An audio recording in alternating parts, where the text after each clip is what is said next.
Hi sang cái chút thiền nhìn bún nệ phát không nghe tiếng ngày tai tai nó ba nục để ta khana pret khana bún nệ phát hen bún nệ phát hay tan ta he pi lệ nó san nung ngắt thôi lang tôi lang he nung ngắt rồi là chân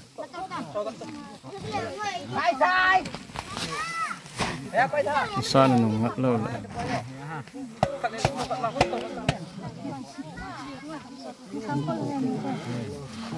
anh tôi hơn tôi lại chứ dunia dengan sang bahat ten ya yon sang nó bao năm kilo ba sang nó bao năm nang dunia nào xem nang sang nó bao hả ngã nó khơi rõ nang tuy khai nó pan hòn hàm phải mong hòn này chọn hy vọng kiểu bộ đồ hết dunia dengan lâu nay upa luna molding Gorkha Christian Church sa dengan mah upa sama hiin seteng le dunia dengan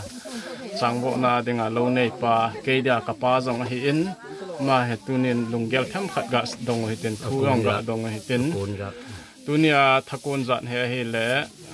ke he na mi som nga ka he hen chapang abo na sima yon le kanu le kapa hen tu kuma he chang hi tin i ra tu a ting le ippt ham ti koi son neu sa kan do de he ai le pa dunia tha hobung mi han la sa le thanga hong hi jong le koi tabang he ong kal song ho zo se chunga na ki pa hinam ka ki pa ma yeng hong kon ho zo se pathin phat thei bo hen ai le dunia hi in sunga ichate alo le na chate na tu te kikim lo he lung nagel nuk mo na sam ale naw mun cha boi je wa he na het thiem jenga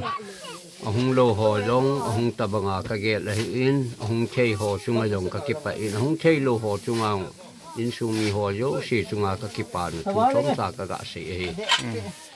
ale kanau te ni kam chuma te ni ko ma ikinaga sei no ma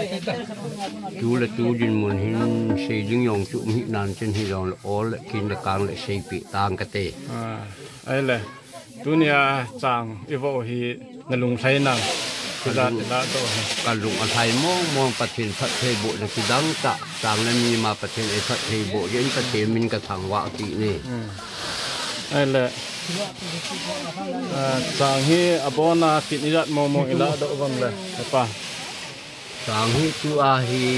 a lu lo neu ka khat na la yin hi cho hin ki sim hen na la la som nga wang thung wa di da he ala ki pa me na pathen phat thei bo ven ten dam so na tin